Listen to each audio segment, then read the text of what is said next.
একটা মেয়ে ধর্ষিতা হয়েছে, এজন্য ইসলাম দিয়ে যদি আইন কায়েম করা হয় 24 ঘন্টার আলটিমেটামে সব বিচার হয়ে যাবে, যেরকম ঠিক কিনা? আর কোন ধর্ষক বাংলার জমিনে জন্মাতো না, চিল্লায় বলো ঠিক কিনা? ইসলাম বলে চোরের হাত কেটে দাও, জেনা ব্যভিচার করলে ডেথ পেনাল্টি। সৌদি আরবে হেড অফ করে, গলা কেটে ফেলে। বাংলাদেশেও যদি এটা করা যেত, খবর হয়ে যেত। আর কোন ধর্ষক বাংলার জমিনে জন্মাতো না, চিল্লায় বলো ঠিক কিনা? চুরি করলে হাত কাটো, কথাটা কার? السارق والسارقة فاقطعوا أيديهما جزاء بما كسبا نكالا من الله والله عزيز حكيم. If anyone steal something very precious from the society, the government should cut down his right hand. দামি কিছু চুরি করলে, এটা সাক্ষীর দ্বারা সাব্যস্ত হলে গভর্নমেন্টের উচিত তার ডান হাতটা এক কোপ মেরে কেটে দেয়া। কার কথা? বানু মাখজুমিয়া গোত্রের এক মেয়ে মদিনাতে চুরিতে ধরা পড়ল। অনেক বড় ফ্যামিলির, ডিগনিফাইড শিল্পপতির মেয়ে। সাহাবারা বলল, এই মেয়ের হাত যদি বিশ্বনবী মদিনায় কেটে দেয়, মদিনাতে তো মারামারি লেগে যাবে। কে বলবে বিশ্বনবীর কাছে যে সুপারিশ করার ক্ষমতা কারো নাই? বিশ্বনবীর পালক পুত্র উসামা বিন যায়েদ ইবনে হারেসা, তার ছেলে উসামা পালক পুত্রের ছেলে, তাকে বিশ্বনবী বড্ড ভালোবাসতো। তার উপাধি হলো হুব্বু রাসূলিল্লাহ, বিশ্বনবীর ভালোবাসা। সবাই বলল, উসামা আমরা যে বলতে পারবো না, তুই যে নবীরে সুপারিশ কর। ও নবী, যদিও চুরি করেছে মেয়েটা, সাব্যস্ত হয়েছে, কিন্তু আপনি মাফ করে দেন, হাত কেটে দিয়েন না। উসামা যে বলে, নবী হাত কেটে দিয়েন না। বিশ্বনবীর চেহারাটা আগুনের গোলার মতো লাল হয়ে গেল। বিশ্বনবী বললেন, উসামা এটা আল্লাহর আইন, সুপারিশ করার সাহস তোর বুকের ভিতরে দিল কে? কে দিয়েছে স্পর্ধা? লাউ আন্না ফাতিমা বিনতে মুহাম্মদ সারাকাত লাকাতা মুহাম্মাদুন ইয়াদাহা। এই মেয়ে তো দূরের কথা, আমার কলিজার টুকরা, নয়নের পুটুলি, জান্নাতি নারীদের সর্দারিনী আমার মেয়ে ফাতেমাও যদি চুরিতে ধরা পড়ে, আমি তলোয়ারটা বের করে ফাতেমার হাত কেটে দিতে 1 সেকেন্ডও দেরি করব না। কারণ আইনটা কার? চিল্লায় বলেন কার?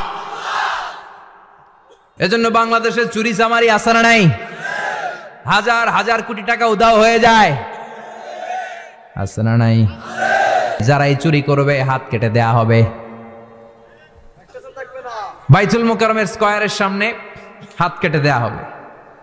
আর প্রতিটা চ্যানেল লাইভ ব্রডকাস্ট করবে, এটা সরাসরি সম্প্রচার। আমরা সবাই দেখবো কেমনে চোরদের হাত কাটে।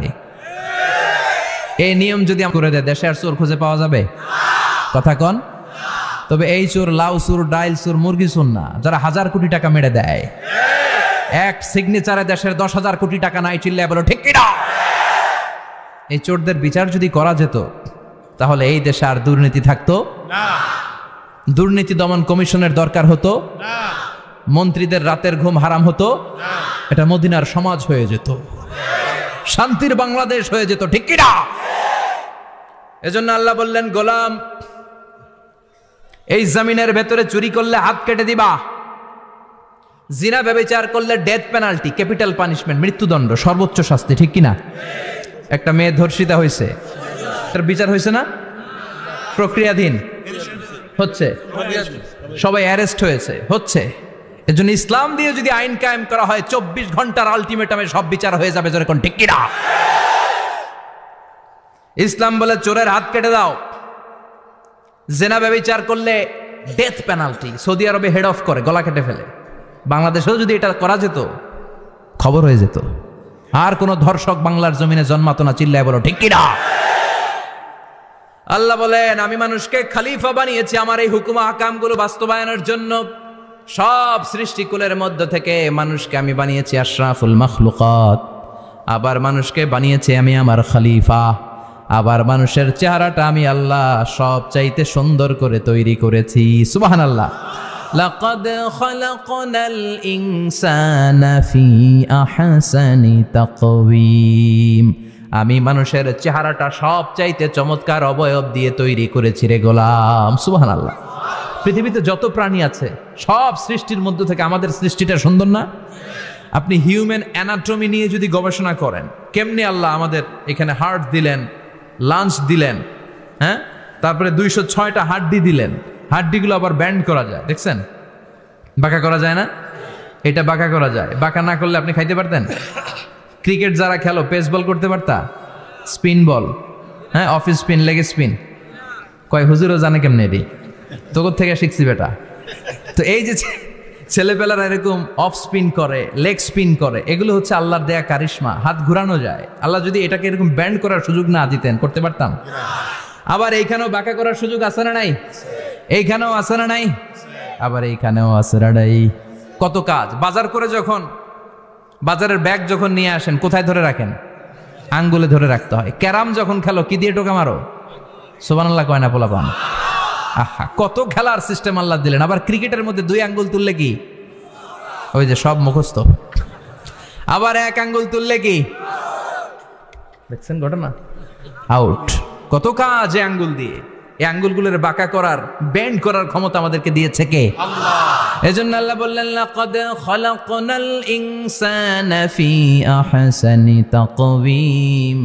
আমি মানুষের চেহারাটা সব চাইতে সুন্দর করে তৈরি করেছি। মানুষ সুন্দর, আমাদের চোখ সুন্দর না মিয়া?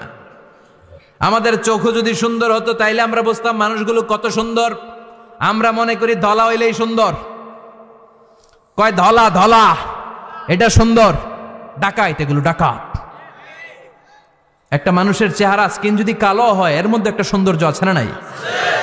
একটা মেয়ের স্কিন যদি কালো হয়, তারপরও চেহারায় সৌন্দর্য আছে না নাই? কয় না হুজুর, আমার বউ সুন্দর না, কালা কালা।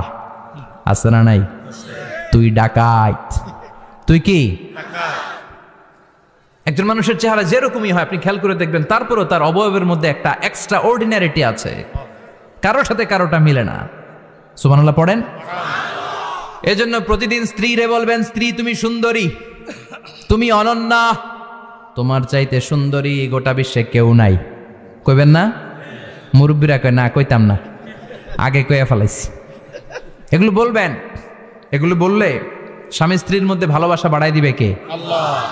আমি প্রায় এগুলো বলি, উৎসাহিত করি যে স্বামী স্ত্রীর মধ্যে যে ভালোবাসাটা, এটা পবিত্র, এটা জান্নাতি।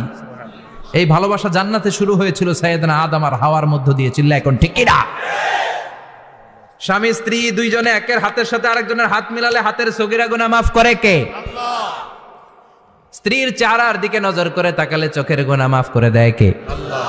স্ত্রীর জন্য প্রতি মাসে যে খরচ দেন, এই টাকাগুলো সদকা দেওয়ার সওয়াব আছে না নাই? স্ত্রীকে যে দামি দামি ভ্যানিটি ব্যাগ কিনে দেন, এটা তো সওয়াব আছে না নাই? কক্সবাজারে ঘুরতে নিয়ে গেলে সওয়াব আছে না নাই? ফুল কিনে দিলে সওয়াব আছে না নাই? ভালোবাসার গান শোনাইলে সওয়াব আছে না নাই? তোমারে লেগেছে কত যে ভালো, চাঁদ বুঝি তা জানে, রাতেরও আধারে দোসর হয়ে, তাই সে আমারে টানে, চাঁদ বুঝি তা জানে। ঠিক কিনা? আজকে পারবেন না শোনাইতে রাত্রেবেলা? পারবেন? পারবেন?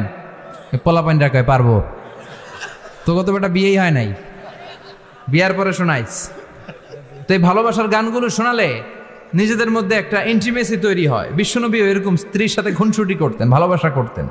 এটা হালাল, কিন্তু এটা জায়গা মতো না করে ভাবির লগে করলে মায়ের আছে না নাই? ভালোবাসার গান জায়গা মতো শোনাতে হবে। স্ত্রীকে ভালোবাসার গান না শুনিয়ে যদি চাচাতো বোনরে শোনাও, শালিরে শোনাও, পাড়ার মেয়েদের সাথে যদি টাঙ্কি মারো, ফিল্ডিং মারো, মায়ের আছে না নাই? তার মানে জায়গা মতো করলে সব সওয়াব। সুবহানাল্লাহ পড়েন। আর বিয়েটারে সহজ করে দিবেন। আমি তো সব জায়গায় বলি, বিয়েটাকে সহজ করে দেন। আমরা বিয়েটারে কঠিন করে ফেলছি। একটা ছেলে এই দেশে 16 থেকে 18 বছর বয়সে ম্যাচিউরড হয়, কিন্তু ওরে বিয়ের পিড়িতে বসায় 32 বছর বয়স। তো বাকি 32 বছর কি আঙ্গুল চুষবে? কথা কন, কি করবে? ও যে পাপ কাজ করে, ও যে পর্নোগ্রাফি দেখে, ও যে মাস্টারবেশন করে, এগুলোর পার্সেন্টেজ গুণা মা বাবার আমল নামায় আছে না নাই? মা বাবার এত সহজে পার পেয়ে যাবেন না। ছেলে মেয়েগুলারে সময় হলে বিয়ে দিয়ে দেন। বিয়ের চেয়ে ভালো কাজ পৃথিবীতে আছে? যেই সমাজে বিয়ের খরচ বেড়ে যায়, ওই সমাজে জেনার খরচ কমে যায়। বিয়ে করতে লাগে 10 লাখ, জেনা করতে লাগে 500 টাকা। কথা কন। এজন্য জেনাকে সহজ করবেন না, বিয়েকে সহজ করবেন? বিয়ের কথা কইলেই পোলারা কয় তুই নিজের পায়ে দাঁড়া। তো এতদিন ও কার পায়ে দাঁড়াইছে? সহজ করবেন তো? আল্লাহ তুমি বুঝার তৌফিক দাও। আমিন।